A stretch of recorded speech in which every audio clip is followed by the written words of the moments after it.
Salam pemirsa, puji Tuhan, kami dari Asik, Jakarta, boleh bertemu kembali dengan pemirsa di rumah maupun di mana saja. Kita kembali mempelajari firman Tuhan, mendalami firman-Nya melalui Sekolah Sabat. Dan di studio sudah ada Bapak Fajar. Selamat pagi, pemirsa yang diberkati oleh Tuhan. Apa kabar, Pak? Baik, Pak Darwis, terima kasih. Dan di sebelah kiri saya ada Bapak Kaunan. Puji Tuhan setiap saat, sembah Allah yang luar biasa. Apa kabar, Pak? Baik. Luar biasa. Baik pemirsa, sebelum kita mulai pendalaman Alkitab kita kali ini, kita akan dimulai dengan doa, mengundang roh Allah bersama dengan kita. Kami minta Bapak Fajar untuk memulai dalam doa. Silakan. Mari kita satu dalam doa. Puji syukur kami panjatkan di hadapan Tuhan, oleh karena besar kasih Tuhan kepada masing-masing kami. Sebentar lagi Tuhan, kami akan mempelajari firman-Mu melalui pelajaran Sekolah Sabat ini.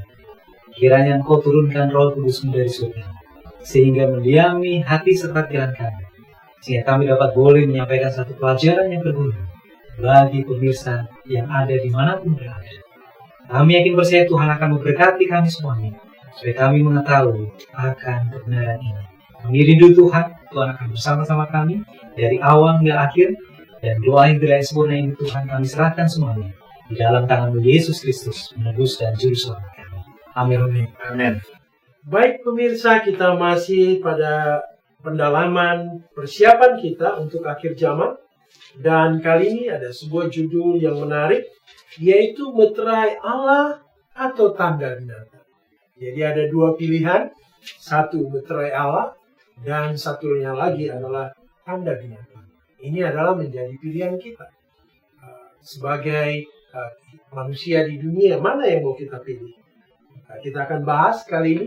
Kita akan coba mengerti lebih baik. Dan kami minta Pak Kaunan memulai secara garis besar meterai Allah atau tanda binatang. Silakan. Oke, kuncinya dalam buku Wahyu 14 ayat 6. Ya. Malaikat yang pertama menjadi bagian saya dan saudara untuk mengabarkan Injil ini kepada banyak orang. Sebenarnya itu resolusi yang baik. Namun, sasaran yang Allah ingin berikan bagi kita dihubungkan dengan buku Wahyu pasal 15 ayat 2. Bahwa bila mana kita mengabarkan Injil malaikat yang pertama, maka kita akan memperoleh upah yang luar biasa, berdiri di laut kaca di surga, menyanyikan lagu Anak Domba Allah. Tetapi tidak salah, kita akan bahas apa itu tanda binatang yang begitu menarik, yang tadi kita sudah belajar, adalah kontradiksi dengan Allah pencipta. Dan tanda itu adalah melawan Allah sendiri. Dan tanda itu adalah hukum Allah. Saudara, mari kita lihat selanjutnya apa menarik dari hukum Allah dan mengapa tanda ini sering diintervensi oleh oknum-oknum sinaga tua dan binatang yang keluar dari dalam laut dan binatang yang keluar dari dalam laut. Ini Pak yang menarik. Baik, silakan Pak Fajar. Ini mungkin kita perlu juga ini tahu lebih jelas. Sebetulnya identitas tanda Allah kepada umatnya ini apa saja?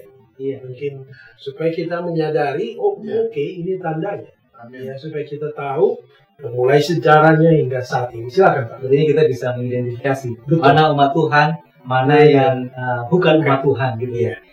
Yang menarik adalah pada minggu yang lalu kita kan sempat mempelajari mengenai Trinitas palsu. Iya. Itu dia menyanyi dengan Trinitas Allah Bapa dan Roh Kudus, dan mereka memiliki koalisi Trinitas palsu, yaitu naga atau ular tua itu, binatang yang keluar dari dalam laut dan binatang yang keluar dari dalam bumi. Nah, begitu juga dengan tanda-tanda dari umat Tuhan. Kalau ada tanda-tanda dari umat Tuhan, berarti juga ada tanda-tanda yang bukan umat Tuhan. Inilah, kadang-kadang Lucifer ini dia tidak mau disaingi ya. Kalau umat Tuhan memiliki sesuatu lambang seperti ini, dia akan membuat satu duplikasi, yang mana duplikasi ini adalah palsu. Nah, sekarang apa yang menjadi satu tanda bagi umat Tuhan bahwa dia adalah umat Tuhan? Pada perjanjian lama, yaitu pada zaman Abraham, sunat merupakan satu tanda bahwa dia adalah milik Tuhan. yaitu sunat yang pertama yang dilakukan oleh Abraham. Jadi anak laki-laki yang berumur, yang dilahirkan berumur 8 hari itu harus disunat. Itu sebagai tanda bahwa dialah adalah umat Tuhan. Namun di perjanjian yang baru, sunat ini yang dulunya secara jasmani berpindah kepada sunat rohani, itu yaitu melalui baptisan.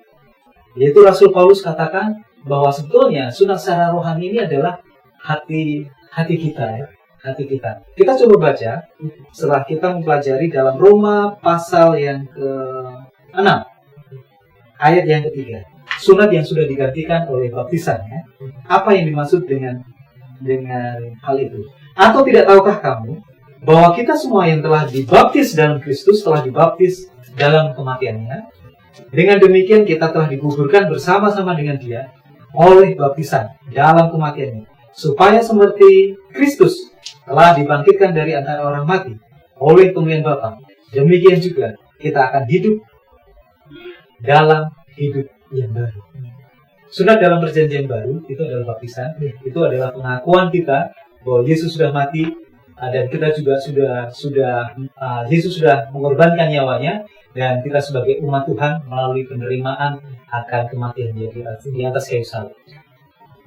Dan juga mengenai hari Sabat, untuk mengenai suatu tanda dari... Ya, itu yang tanda yang kedua, ya. Tanda yang kedua, tentang hari Sabat. Betul, ya, luar biasa. Jadi terima kasih Pak. Mungkin Pak Conan ini memberi gambaran kepada kita mengenai binatang dan ibadah palsu. Iya. Oke.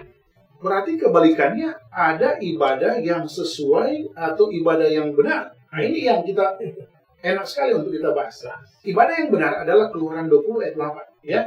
Secara umum kita tahu. Ya. Tetapi coba diintervensi tentang buku Wahyu 13 ayat 17, Wahyu 14 ayat 9, Wahyu 16 ayat 2 adalah ibadah-ibadah yang palsu. Apa karakteristik dari ibadah yang palsu? Gampang sekali. Dihubungkan dengan buku Daniel pasal 7. Ya. Mereka berusaha mengubah waktu dan hukum Allah. Inilah yang disebut dengan materai palsu dan materai asli. Nah, kalau saya sebutkan tadi Keluaran 28 itu adalah materai asli. Betul. Orang yang menurut hukum Allah dihubungkan dengan Wahyu 14 ayat 17 tadi adalah benar-benar akan memperoleh materai yang sesungguhnya dari Allah. Tetapi mengapa selalu tandingan? Yang palsu-palsu ini kelihatan enak untuk temporary yang jangka pendek. Ya Pak, yang sementara Pak. Biasanya ada makanan yang instan ya, enak sekali. Tetapi saya ulangi lagi di sini bahwa pertanyaan dari hamba Tuhan Pak Daris adalah hanya menguatkan saya dan saudara untuk dapat membedakan yang benar, yang asli dan yang palsu. Adalah yang pertama, buku Wahyu pasal 13 ayat 17 dan Daniel pasal 7 menggambarkan kita harus wanti-wanti bahwa ada oknum-oknum, ada sesuatu power yang coba mengubah waktu dan hukum Allah. Itu disebut dengan apa? Ibadah yang palsu. Sekarang mana yang kita memilih? Itu Pak. Tapi kalau dia ibadahnya tidak sesuai dengan hukum Tuhan, berarti itu ibadah yang palsu, ya Pak. Jadi kita harus ikuti ibadah yang benar lah, ya kan? Supaya kita ada penurutan. Penurutan kepada hukum Tuhan, karena kita memang dituntut juga untuk menurut, ya Pak. Jadi kalau kita mau mendapatkan tanda yang benar, ya ikuti ibadah yang benar. Jangan ibadah. Tapi kita perlu tahu juga ibadah yang nggak benar apa. Sehingga kita jangan sampai terkecoh. Itu luar biasa. Terima kasih.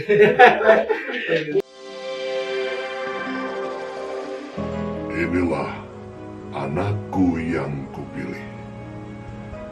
Dengarkanlah dia. Salam, kami dari ASI Jakarta ingin mengajak saudara-saudari bergabung dengan organisasi ASI Jakarta. ASI adalah singkatan dari Adventist Layman Service and Industry. Adalah sebuah organisasi resmi yang dibentuk oleh Gereja Advent sedunia. Sebagai sarana untuk kita orang awam, apakah profesi saudara sebagai pengusaha, pegawai, profesional, trainer, pengacara, akuntan, dokter maupun perawat untuk bersama-sama mendukung dan ikut aktif dalam mengabarkan kabar baik di dunia usaha dimanapun profesi Anda masing-masing. Mari bergabung dengan ASI Jakarta. Mari kita bersama membawa pekabaran baik ini di lingkungan profesi kita. Kunjungi website ASI Jakarta. Kami menunggu kehadiran saudara-saudari. Salam. Kita Pak Cari coba kasih gambaran kepada kita mengenai meterai Allah. Ini sangat penting. Ya, supaya ada meterainya, ada sah. Ya, kan? Silakan Pak. Ya.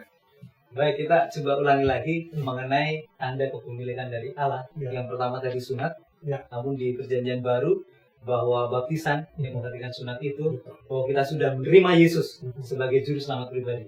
Yang kedua sebagai tanda kepemilikan yaitu mengenai hari Sabat.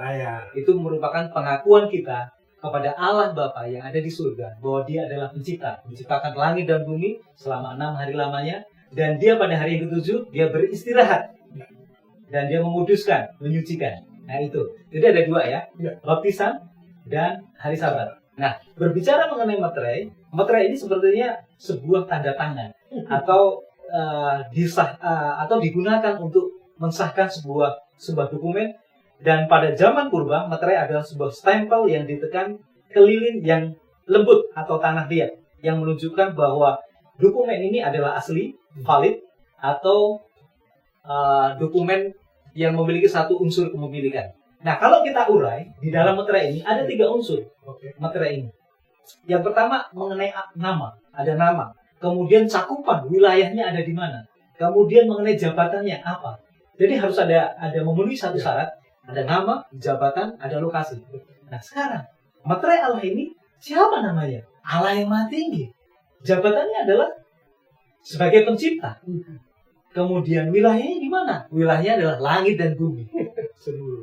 Iya, seluruh. Jadi Allah sebagai pencipta, sebagai langit dan bumi. Itulah materai atau tanda yang Dia akan tempelkan, Dia akan diberikan kepada umat-umat Tuhan bahwa ini adalah umat milik Dia.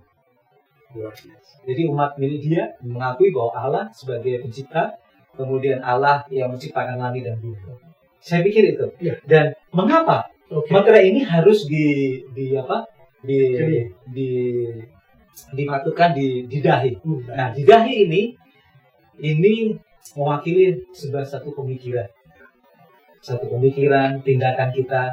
Apakah kita secara sadar untuk menerima sebagai Allah sebagai pencipta langit dan bumi atau tidak? Dan kita bisa mengambil keputusan dari pikiran kita. Apakah kita mau menuruti atau melawan atau tidak mau menuruti dari Allah itu sendiri. Jadi Allah tidak pernah memaksakan.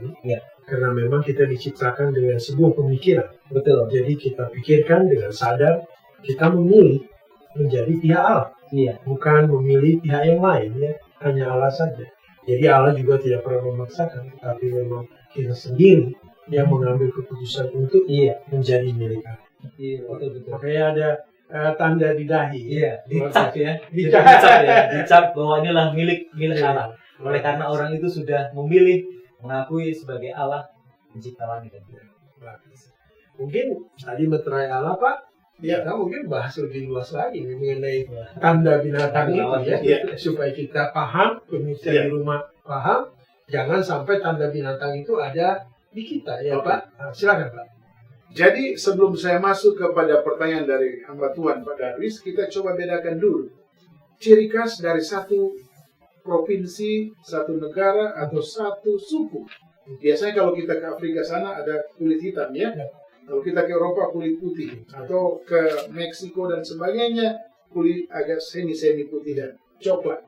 Namun saya ingin menggambarkan saja bahwa identitas atau karakteristik dari tanda binatang yang tidak berhubungan dengan Allah, otomatis di dalam Alkitab ada banyak sekali. Tetapi saya hanya uraikan. Yang pertama adalah mereka melanggar kode etik Allah. Daniel 7 ayat 25. Pertama, mengubah hari dan waktu. Tuhan bilang dalam buku Keluaran 20 ayat 11, saya ini loh pencipta. Saya yang menciptakan langit dan seisi dunia. Dan Keluaran 20 ayat 8 jelas, Setelah saya bekerja, saya istirahat hari Sabat. Iya.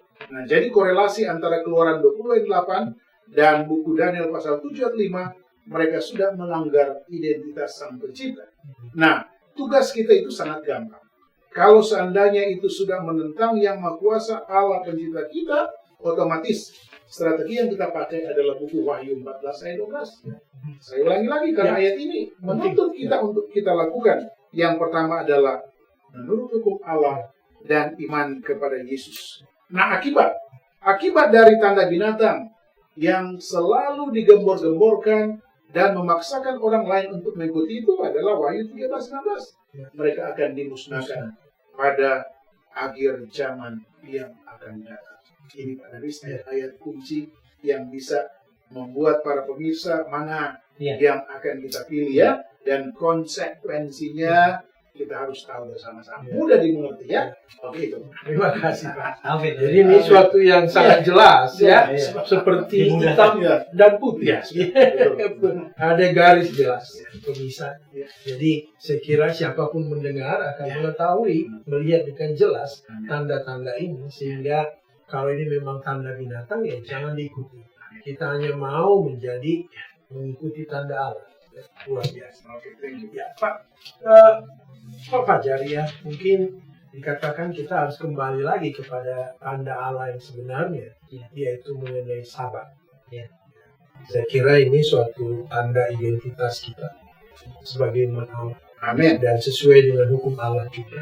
Betul. Mungkin silakan Pak Fajar untuk lebih membahas. Silakan. Hari Sabat ini menjadi satu meterai tanda dari Allah. Itu merupakan satu hal yang menarik. Oleh karena pada zaman sekarang mereka menganggap bahwa hari Sabat itu sudah berubah. Mereka mengatakan bahwa setelah Yesus naik ke surga, Sabat itu berubah.